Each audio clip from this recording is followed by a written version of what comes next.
Welcome back दोस्तों। आज हम बात करने वाले हैं साल 2010 की एक मूवी ऑनडीन की। इस मूवी की शुरुआत में हम देखते हैं एक माहीगीर को जिसका नाम सायराक्यूज है। वह समंदर में मछली पकड़ने की कोशिश कर रहा होता है, लेकिन उसके जाल में कोई मछली नहीं आती। फिर एकदम उसे महसूस होता है कि जाल भारी हो रहा है। वह जल्दी से जाल बाहर निकालता है तो देखकर हैरान रह जाता है कि जाल में एक खूबसूरत लड़की थी जो बमुश्किल जिंदा है, सायराक्यूज। लेकिन सायराक्यूज उसकी बात मान लेता है। वह उसे अपनी माँ के घर ले जाने का फैसला करता है, जो एक दूर दराज जजीरे पर वाक़ई है, जहां न लोगों की आवाजाही होती है और न ही कोई उस जगह को जानता है। कई दिनों से मछली न मिलने की वजह से उसकी माली हालत से उसे बार बार डायलिसिस करवाना पड़ता है। डायलिसिस के दौरान एनी अपने वालिद से कहानी सुनाने को कहती है। सायराक्यूज आज के वाकये को कहानी बनाकर सुनाता है कि एक गरीब माहीगीर था जो रोज मछली पकड़ने समंदर जाता था, लेकिन कई दिनों तक उसके जाल खाली रहते थे। फिर एक दिन एक खूबसूरत लड़की उसके जाल में फंस गई। यह सुनकर एनी फौरन पूछती है, क्या वो जल परी थी? सायराक्यूज को जल परी के बारे में कुछ मालूम नहीं होता, तो एनी उसे बताती है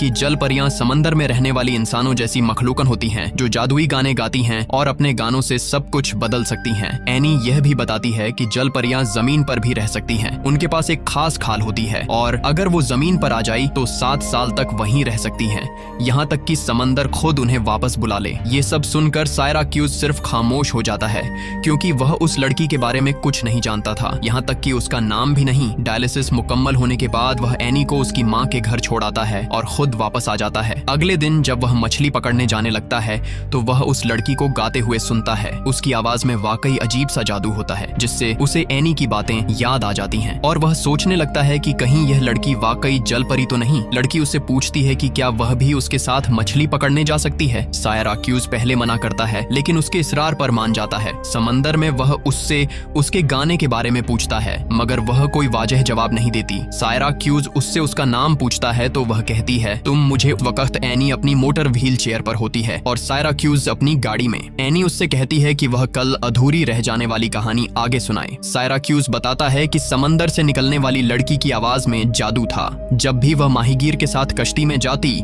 और गाना गाती, उसके जाल मछलियों से भर जाते थे। कहानी में वह आगे बताता है कि वे एनी की माँ के घर पहुंचते हैं। सायराक्यूज एनी को घर जाने को कहकर खुद दूसरी तरफ मुड़ जाता है, क्योंकि वह सिर्फ उसे लेने आया था। लेकिन एनी को शक होता है कि उसके अब्बू जो कहानी सुना रहे हैं वह हकीकत है। वह अपने अब्बू का पीछा करती है और उसका शक यकीन में बदल जाता है जब वह अपने डैड के घर एक लड़की को देख लेती है। इधर सायराक्यूज ऊंडीन से पूछता है कि वह मुनहसिर है। हिचकिचाते हुए सायराक्यूज कहता है कि वह यहाँ हमेशा रह सकती है। यह सुनकर ऊंडीन खुश हो जाती है। सायराक्यूज उसे बताता है कि उसने एनी को उसके बारे में बताया है, मगर हकीकत के तौर पर नहीं, बल्कि एक कहानी की सूरत में। ऊंडीन को यह बात बुरी नहीं लगती, बल्कि पसंद आती है। दूसरी तरफ एनी जो सब कुछ देख चुकी है, उसे यकीन हो जाता है कि वह लड़की वाकई जल परी है। अब उसके जहन में यह सवाल पैदा होता है कि क्या उसके अब्बू वाकई आम इंसान हैं या नहीं। सच जानने के लिए एनी लाइब्रेरी जाती है और जल परियों से ताल्लुक रखने वाली किताबें ले आती है। इधर सायराक्यूज को हम चर्च में देखते हैं, जहाँ वह अपने गुनाहों का इकरार करता है। वह बताता है कि एक वक्त में वह और उसकी बीवी नशे के आदी थे और इसी वजह से उसकी जिंदगी बिखर गई थी। इसी दौरान एनी शदीद बीमार हो जाती है, जिसका इल्म सायराक्यूज को बाद में होता है। जब वह उसे डॉक्टर के पास ले जाता है तो पता चलता है कि एनी के दोनों गिरदे फेल हो चुके हैं। यह सुनकर सायराक्यूज मुकम्मल तौर पर टूट जाता है और सब कुछ छोड़ देने का फैसला करता है, क्योंकि एक ही वालिदैन को उसकी देखभाल करनी थी और उसकी बीवी इस काबिल नहीं थी। इसी वजह से वह अपनी बीवी को तलाक दे देता है, लेकिन अदालत एनी की तहवील उसे नहीं देती, क्योंकि वह एक आम माहीगीर था और माली तौर पर कमजोर था। अगरचे एनी अपनी माँ के घर रहती थी, मगर उसके तमाम काम सायराक्यूज ही करता था। चर्च में एतिराफ के दौरान वह पादरी को यह भी बताता है कि उसे समंदर से एक लड़की मिली है जिसे वह अपने घर ले आया है। पादरी सब कुछ सुनता है, मगर इस बात को महज एक कहानी समझकर नजरअंदाज कर देता है। इधर एनी जल परियों के बारे में मालूमात इकट्ठा करने के बाद अपने अब्बू के घर आती है, जहाँ वह ऊंडीन को तैराकी करते और गाते देख लेती है। एनी जोश में उससे सवाल पर सवाल करती है कि क्या वह जल परी है, क्या वह अपने जादुई गाने से उसे ठीक कर सकती है और उसकी सील की खाल कहाँ है। एनी बोलती ही जाती है और ऊनाडीन को जवाब देने का मौका नहीं देती। ऊनाडीन फौरन समझ जाती है कि यह सायराक्यूज की बेटी है, इसीलिए वह खामोश रहती है। दूसरी तरफ सायराक्यूज भी लाइब्रेरी जाता है, क्योंकि अब उसे भी एनी की बातों पर शक होने लगता है। वह सोचने लगता है कि शायद ऊंडीन वाकई किसी और दुनिया से आई है,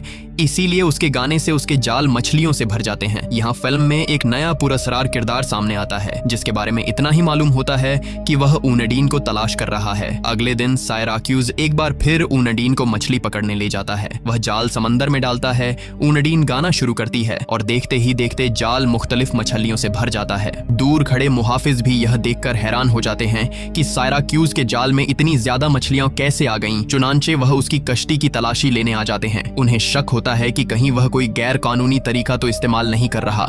मुहाफिजों को आता देखकर सायराक्यूज फौरन ऊनडीन से कहता है कि वह छुप जाए। तलाशी के दौरान सब कुछ ठीक लगता है, लेकिन जब वह केबिन खोलते हैं तो ऊनडीन नजर आ जाती है और वह सवाल करने लगते हैं। सायराक्यूज सादगी से पूछता है कि क्या कश्ती पर किसी लड़की को लाना गैर कानूनी है। मुहाफिज इसका कोई वाजह जवाब नहीं दे पाते और उसे छोड़ देते हैं, मगर जाते जाते यह जरूर पूछते हैं कि आखिर उसके जाल इतनी मछलियों से कैसे भर जाते हैं। मुहाफिजों के जाने के बाद सायराक्यूज ऊनडीन को समझाता है कि यह एक छोटा सा शहर है, अब सब लोग उसके बारे में जान जाएंगे, इसलिए बेहतर है कि वह सबके सामने आ जाए। ऊनडीन जाते हैं जिससे वह बेहद उलझन महसूस करती है। बंदरगाह से निकलते हुए वह कहती है कि लोग उसे अजीब नजरों से देख रहे थे। सायराक्यूज उसे तसल्ली देता है कि वह बहुत खूबसूरत है, इसीलिए सब देख रहे थे। बाद में सायराक्यूज एनी का तारुफ ऊनडीन से कराता है। एनी उसे देखकर बेहद खुश हो जाती है और दिल ही दिल में यकीन कर लेती है कि वह वाकई एक जल परी है। कुछ दिन बाद ऊनडीन को पता चलता है कि एनी को तैरना नहीं आता,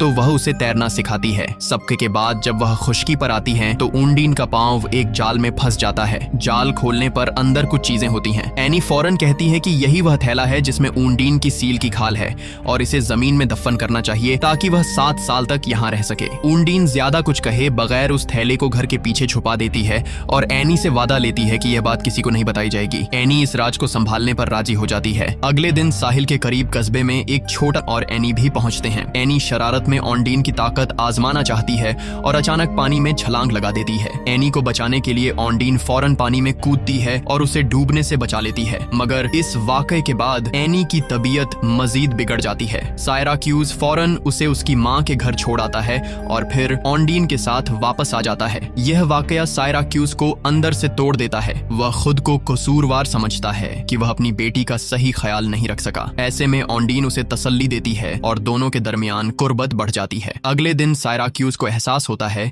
कि ऊनडीन भी एक आम इंसान है, मगर फिर भी उसके दिल में उलझन रहती है। वह चर्च जाकर एतराफ करता है कि वह एक ऐसी लड़की के करीब हो गया है जिसके बारे में उसे नहीं मालूम कि वह खुश्की की है या समुंदर की, लेकिन पादरी इस बात को संजीदगी से नहीं लेता। चर्च से निकलते हुए सायराक्यूज की मुलाकात एक अजनबी शख्स से होती है, वही शख्स जो पहले ऊनडीन को तलाश करता नजर आया था। वह ऊनडीन के बारे में सवाल करता है, मगर सायराक्यूज उसे नजरअंदाज कर देता है। अगले मंजर में एनी एक बार फिर डायलिसिस के दौरान अपने वालिद को बताती है कि उसे बुरे ख्वाब आ रहे हैं और उसे लगता है कि वह ज्यादा दिन जिंदा नहीं रहेगी। सायराक्यूज उसे हौसला देता है और यकीन दिलाता है कि सब ठीक हो जाएगा। सेशन के बाद जब वह एनी को उसकी माँ के घर छोड़ने जाता है तो वहाँ ताला लगा होता है और माँ गायब होती है। एनी की माँ को तलाश करने के लिए सायराक्यूज शहर की तरफ निकल जाता है और इसी दौरान वह अजनबी शख्स मौका पाकर सायराक्यूज के घर पहुंच जाता है। है कि एनी यहीं रहेगी, वह यहाँ महफूज है। हालांकि बस होकर अपनी बेटी को वहीं छोड़कर वापस आ जाता है। जब वह घर पहुंचता है तो ये देखकर घबरा जाता है कि ऊनडीन कहीं नजर नहीं आती। पीछे जाकर वह उसे खौफजदा हालत में बैठा हुआ पाता है। सायराक्यूज उससे पूछता है कि वह क्यों छिपी हुई है और वह अजनबी आदमी कौन था जो आज उसे ढूंढ रहा था। इस पर ऊनडीन बताती है कि वह उसका पागल शौहर है जिससे वह जान छुड़ाना चाहती है। सायराक्यूज उसे तसल्ली देता है और कहता है कि अगर तुम वाकई जल परी हो तो कोई ख्वाहिश मांगो, मगर ऊनडीन अपने लिए कुछ मांगने के बजाय एनी की सेहत के लिए दुआ मांगती है। यह सुनकर सायराक्यूज चौंक जाता है क्योंकि उसे अभी तक मालूम नहीं होता कि एनी के साथ क्या हो चुका है। दूसरी तरफ एनी अपनी नशे में धुत माँ के साथ जा रही होती है कि रास्ते में उसकी माँ और उसका बॉयफ्रेंड और खौफजदा उसके पास बैठा होता है। तब डॉक्टर सायराक्यूज के पास आकर एक खुशखबरी देते हैं। एनी की माँ का बॉयफ्रेंड एलेक्स, जो उस हादसे में मारा गया था, एक रजिस्टर्ड डोनर था और उसका गुर्दा एनी से मुकम्मल मैच हो गया था। उस गुर्दे के जरिए एनी की जान बचाई जा सकती थी। सायराक्यूज फौरन ऑपरेशन के लिए रजामंद हो जाता है और एनी का ऑपरेशन कामयाब हो जाता है। बाद में हम देखते हैं कि एलेक्स का फ्यूनरल होता है, जहां सायराक्यूज अपनी साबिका बीवी को तसल्ली देता है और उसे पुरस्कून करने के लिए बाहर ले जाता है। वहां वह अपनी बीवी के साथ होता है कि कि ऑन्डीन जरूर वापस आएगी। आखिर उसने अपनी सील की खाल साथ नहीं ली थी। बाद में टीवी पर एनी एक फ्रांसीसी चैनल लगाती है जहां एक फ्रांसीसी बैंड गाना गा रहा होता है, वही गाना जो ऑन्डीन गाती थी। ये सुनकर साथ काम करती थी और एक दिन जब वे समंदर के रास्ते भारी मात्रा में मुंशियात स्मगल कर रहे थे तो पुलिस ने ऑन्डीन और उसके साथी को पकड़ लिया था। बचने के लिए ऑन्डीन और उसका साथी समंदर में छलांग लगा देते हैं। ऑन्डीन का साथी ऑन्डीन ने अतीत में गलत काम किया था, लेकिन अब वह बदल चुकी थी। सायराक्यूज को उसकी हालत पर तरस आ जाता है, इसीलिए वह ऑन्डीन को वापस अपने घर ले आता है।